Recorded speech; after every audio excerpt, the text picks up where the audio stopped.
Welcome to Amaka Intellectual Factory, where I host podcasts and many other interesting stuff. This is my Oppenheimer Pre-Watch Movie review. So basically, I haven't seen the movie yet, but I know the movie is about World War II and the creation of the atomic bomb. The creation of the atomic bomb remains a major leap in our current civilization. As you can see in the movie trailer, Cillian Murphy, who plays Oppenheimer, the creator of the atomic bomb, didn't know how destructive the atomic bomb would be.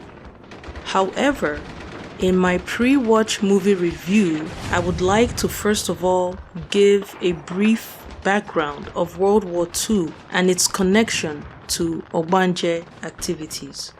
In my modest opinion, it is this connection of World War II to Ogbanje Activities that led to the creation of the atomic bomb.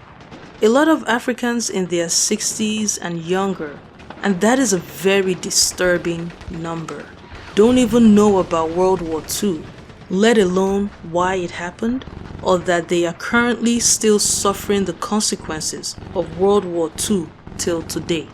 For this reason, I have to start by educating my viewers about World War II. So what was World War II all about?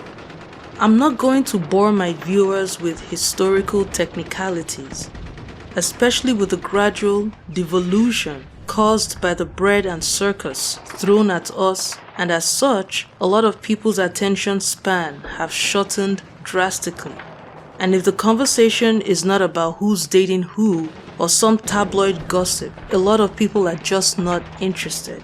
I can't emphasize enough how dangerous that is in this rapidly globalizing world that now exposes us to psychopathic and other Ogbanje activities that we otherwise were not exposed to prior to globalization. Again, what was World War II all about? In a nutshell, the more technologically advanced the West and the East up north got, the deadlier their warfare. Their history has been nothing but war, war, war. So I won't bore my viewers with, oh, this war was taking place and that war was taking place, as well as that other war and this other war. And these people could not stand by but had to join the war. And because these people joined one side of the war, these other people joined the other side of the war. I won't do that to my viewers. However, that kind of pretty much sums up the many wars that were taking place simultaneously at the time, which ultimately led to World War II. World War II is said to have officially started when Adolf Hitler, the then Führer of Germany, invaded Poland. It is called World War II because all the major world powers were involved in this whole ball of wax. And as I mentioned earlier, the more technically advanced the West or even the East up north became, the deadlier their warfare because they are a naturally feudal warring people. And this is something we Africans are totally unaware of. So that's World War II. Of course, in later videos, I would be talking more about World War II. My interest in World War II started about 6 or 7 years ago when I developed a strong interest in studying Caucasian men.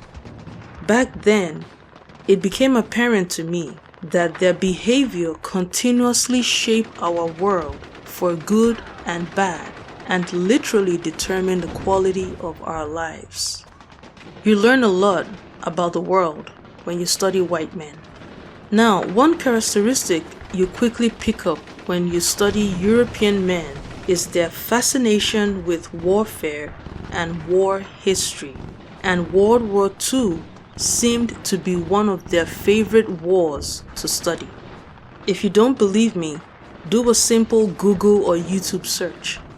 And no matter how much they discuss World War II, they never seem to exhaust the many angles to that war. I must give credit to a European man of Irish origin Thomas Sheridan, whose analysis of World War II opened my eyes to the Ogbanje activities that took place back then.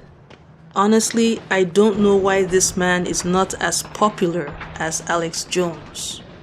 He said in his research on World War II, he discovered that World War II was all about the occult, that is, Ogbanje activities. He also wrote a number of books, and I believe I have all copies of his books. And he's right. The Nazis were obsessed with secret societies, pagan rituals, and the occult. An obsession akin to the type of obsession King James VI had on witchcraft, which led him to publish his book on witchcraft lore called Demonology.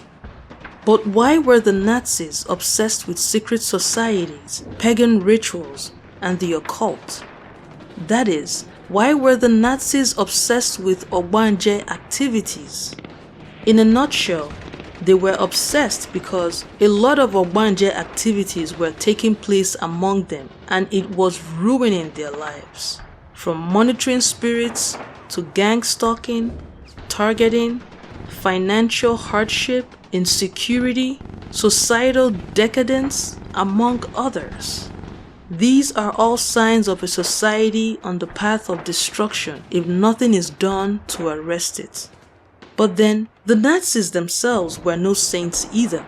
They did a lot of horrible things to many innocent people in their quest to understand and arrest the Ogbanje activities that were undermining the quality of their lives. So, in this crazy period of warfare among the major world powers, there was a rush to develop the mother of all bombs. And the United States was part of those in the rush to develop the mother of all bombs. With Nazi invasions and the seduction of communism spreading like wildfire in Europe, Latin America, and Afro-Caribbean countries, the United States, being a capitalist country, felt threatened and knew they had to do something. By being the first people to build this mother of all bombs, the United States will assert itself as a world power and put an end to the Nazi threat. Well, the US succeeded in building this bomb, the atomic bomb, and that is what this movie, Oppenheimer, is all about. Like I said earlier, I want to skip historical technicalities. If any of my viewers are now interested in this topic, I have good news for you. The internet is awash with materials on World War II from so many angles it will make your head spin. All thanks to white men's obsession with warfare and war history. As for Ogbanje activities, stay tuned because over time I will be going in over and over on Ogbanje activities. It's sure going to be fun. Well, that's all I have to say for now. After watching the movie, I would then make a post-watch movie review. Interestingly, I'm currently doing a Biafran War series, and influence of World War II is explored in my Biafran War series, titled Remembering Biafra 2023, Nigeria's Civil War Analyzed Like Never Before. So subscribe to my channel, Amaka Intellectual Factory, my other channel, Amaka Narrates, and check out my book, Nightfall at Ifite Oma, and other stories inspired by Igbo folklore and history. My book is available on Amazon, Barnes & Noble, Google Books, and Kobo in ebook, paperback, and hardcover. The audiobook version is coming soon. And until next time, take care of your lovely selves. And remember, life is beautiful and worth living. Cheers!